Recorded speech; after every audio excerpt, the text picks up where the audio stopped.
Nabangga sa barriers at dumiretso sa malaking butas sa kalsada ang isang rider. Nangyari yan sa bahagi ng ginagawang kalsada sa Makilala, Cotabato. Na-recover ang motorsiklo habang ang nasuwing rider hinihinalang nalunod sa naipong tubig sa butas. Umaasa ang PNP na maglalagay ang DPWH ng reflectorized signages sa ginagawang kalsada. Nanindigan si Julie Dondon Patidongan o alias Totoy na hindi niya kinikilan si Charlie Atong Ang. Sagot niya ni Patidongan kasunod ng paratang ni Ang na hiningan siya ni Patidongan ng 300 million pesos para bawiin ang mga pahayag laban sa negosyante. Naghain na ng reklamo si Ang laban kay Patidongan sa Baygiit na wala siyang kinalaman sa pagkawala ng mga sabungero. May report si John Consulta. Patong-patong na reklamo ang inihain ng negosyanteng si Charlie Atong Ang laban sa dalawa niyang dating tauhan na sina Julie Dondon Patidongan o alias Totoy at isang Alan Bantiles o alias Mr. Brown. We're very confident because it's all about the truth. We filed 5 cases.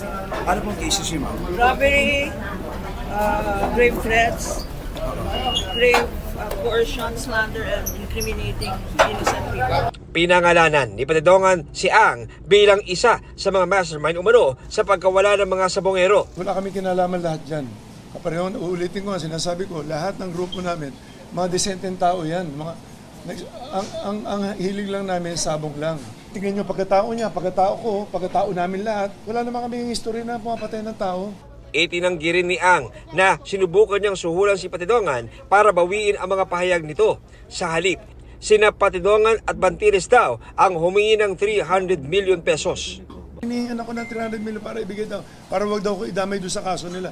Kasi sila ang may kaso, hindi naman ako eh. Sinabi sa akin ni Brown, para maayos daw yan, bigyan ko ng 300 million. Kaya namura ko, doon nagsimula. May mga may telephone call kami dito eh. Actually, mapapatunayan ko sa iyo, sa inyo yan in the future. Bayaran na lang daw si Dondon para makaalis na sa paalis, makalayo, kung ano man yung statements niya sa magtago na kasama ang pamilya. I was requested by Mr. Brown to draft the affidavit of recantation, which I did. And pinadala ko sa kanya on June 21. Hindi raw ito pinagbigyan ni Ang pero nagbigay pa rin siya ng 12 million pesos para sa kampanya ni Patidongan na tumakbo sa pagkaalkalde sa Barobo, Surigao del Sur. Nang matalo si Patidongan nitong eleksyon, hiningan din umano ang ilang kasamahan niya sa negosyo. Lahat tinatawagan, si Gretchen, tinatawagan, sinasama na si Gretchen, humihingi nung time na humihingi ng pangkampanya yung asawa, tapos tinawagan din ni Brown, kinausap din ni Dondon, tapos humihingi ng papanganganak. Ang aligasyon pa ni Ang, may plano ang grupo ni Patidongan na kanyang nadiskubre. Kasi nasa paligid ko mga tao niya eh. Noong time na nagtitiwala ako sa kanya. Kapatid. Ngayon, ang napag-usapan doon, kikidnapin ako, matutubos ako, saka papatayin ako. Pinabulaanan ito ni Patidongan. Kabaliktaran lahat ng sinabi niya. Ako mangidnap sa kanya, sino ba naman ako? Si Mr. Atong Ang, mag-isip kayo. Kikidnapin ko na halos lahat nandun na sa kanya. Itinanggi rin niyang nanghingi siya ng 300 million pesos. Parang binaliktad niya ang lahat na sinabihan ako doon, tanggapin mo na yan, bawiin mo lahat ng sinasabi mo at mag-abroad ka na lang. Yun ang pagkasabi sa akin. Hindi ako nanghingi. Kwento ni Patidongan, hindi siya, kundi ang kamag-anak ni Ang isa sa 6 na gwardyang kinasuhan sa pagkawala ng mga sabungero sa Manila Arena noong 2021. Pero nakiusap siya sa akin, Don, total marunong ka naman sumagot, kayo na lang, palit na lang kayo. Kasi ito battery na lang ang gumagana dito, yung may opera na yan. Sumunod daw siya sa utos pero pinabayaan daw siya ni Ang. Wala rin aniyang batayan ang mga sinambang murder at frustrated murder laban sa kanya. Alam naman ng Panginoon yan. Kung mayroon man yan, dapat noon pa, di ba? Pinagbintangan lang ako niyan, yung sinasabi niyang murder. Pinapapatay niya yung isang tao doon na nanggugulo. So, sa totoo niyan, pinansahan pa nga niya ako noon. Pinaglaban ng attorney niya. At kaugnay na pagkakasangkot niya sa robbery sa isang bangko. Absuelto na yan ang attorney ko nga dyan, si attorney Caroline Cruz, yung katabi niya kanina. Hinihinga namin ng reaksyon si Ang sa mga sinabi ni Patidongan. ang Department of Justice. Isasama na bilang suspect sa kaso si Ang at Barreto. Nang tanungin si Justice Secretary Jesus Crispin Rimulya kung kailan masasampa ng kaso ang dalawa. Sooner than later. It will happen. I-evaluate yan ng fiscals, ang ating group of fiscals who will be assigned to evaluate all the evidence so that we will know what cases to file properly. Malalaman nyo rin na totoo. Siguro sa pag-iimbesti niya, may lalabas na totoo dyan. Nang hinga ng reaksyon si Barreto, sinabi niyang makikipag-ugnayan siya kapag handa na siya at kanyang kampo. John Consulta, nagbabalita para sa GMA Integrated News. Walang pasok sa ilang bahagi ng Luzon bukas, July 4, dahil sa mga pag-ulang dala ng low pressure area at habagat.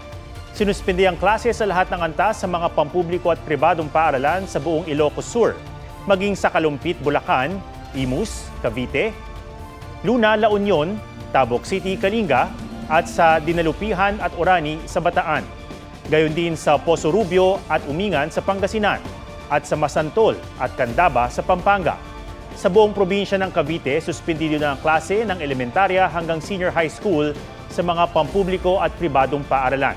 Kanselado naman ang face-to-face classes ng kinder hanggang senior high school, pati ang nasa ALS sa Dagupan City. Sa Macabebe, Pampanga, suspendido ang face-to-face classes mula grade school hanggang high school.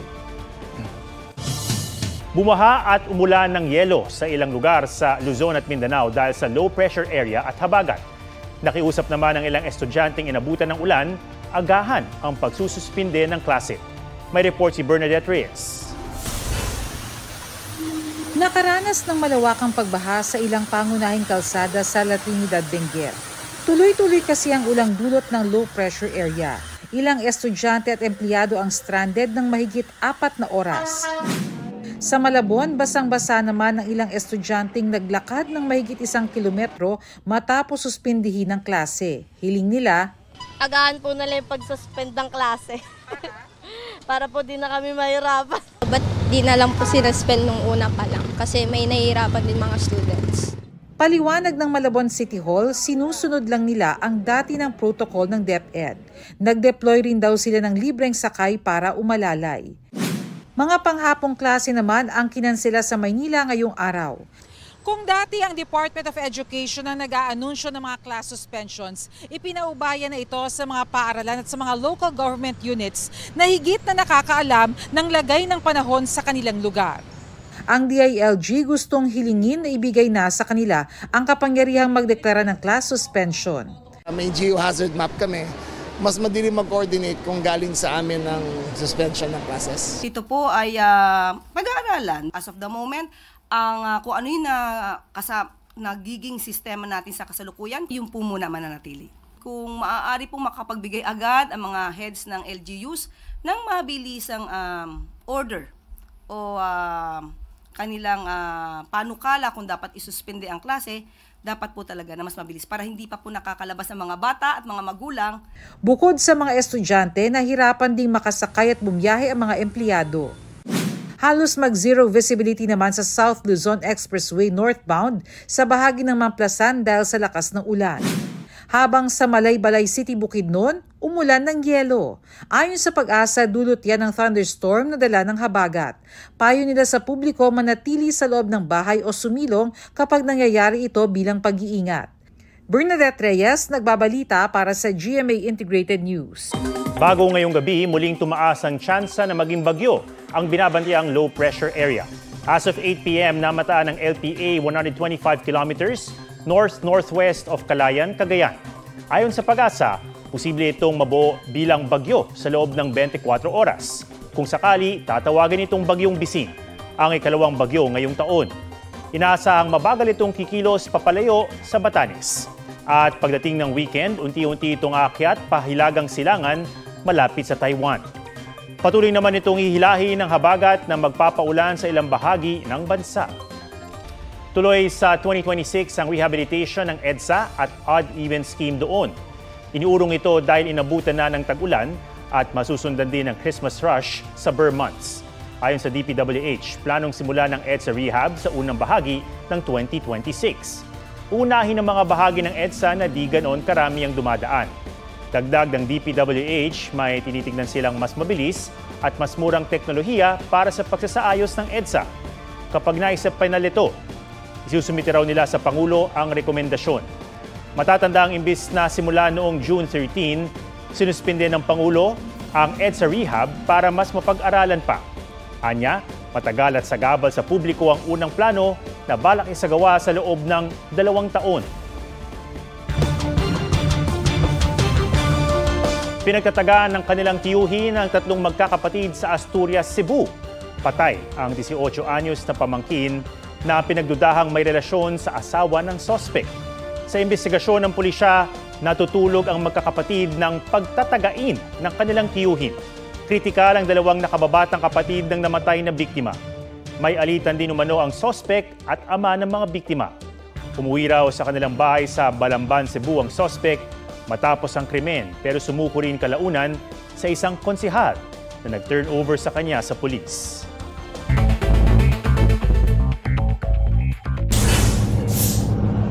Ay, abot ko.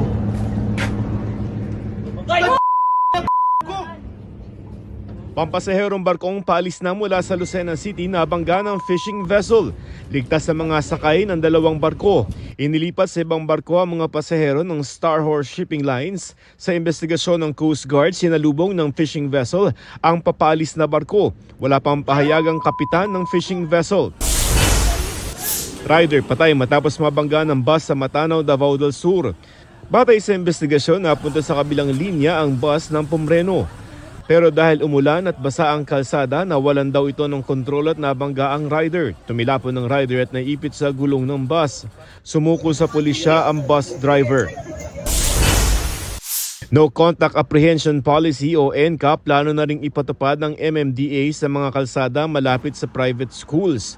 Nagkakabit na raw ng mga CCTV sa ilang bahagi ng EDSA, Ortigas at Katipunan malapit sa mga entrada ng Poveda, Lasal Green Hills Xavier School at Immaculate Conception Academy o AICA, Miriam College at Ateneo. Ang traffic enforcers sa mga lugar na yan tatanggalin na. Suportado naman daw ito ng mga private schools. Joseph Morong, nagbabalita para sa GMA Integrated News.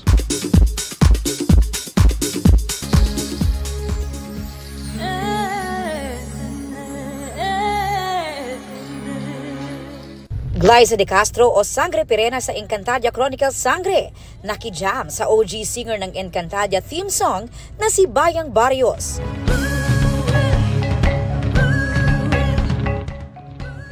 Nagulat ako kasi ang laki ng setup. Merong kulintang, merong chimes and everything. So para akong nasa Devas bigla na. Proud moment daw para kay Glyza na nabigyan niya ng panibagong buhay ang kanta sa ilang dagdag lyrics na siya mismo ang sumulat.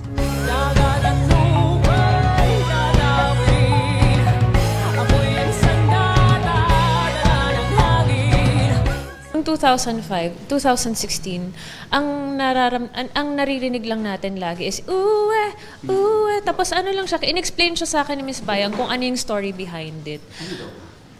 Parang siyang kalikasan na nasira. Naipakita ni na Dennis Trillo at Jeneline Mercado ang ganda ng Europe at Dubai sa kanilang recent trip. Pero hindi lang ito basta bakasyon dahil doon kinuna ng ilang eksena para sa pinagbibidahan nilang Sanggang Dikit for Real.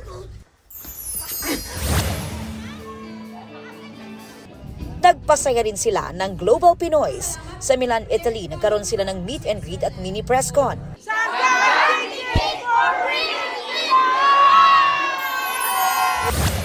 Nagpakilig sila sa Philippine Festival 2025 sa Zurich, Switzerland kasama sina Joros Gamboa at Lizelle Lopez. Mainit din silang sinalubong sa Global Filipino Career and Entrepreneurship Summit 2025 sa Dubai kasama si Allen Dizon. Aubrey Carampel nagbabalita para sa GMA Integrated News. Huwag magpahuli sa mga balitang dapat niyong malaman. Mag-subscribe na sa GMA Integrated News sa YouTube.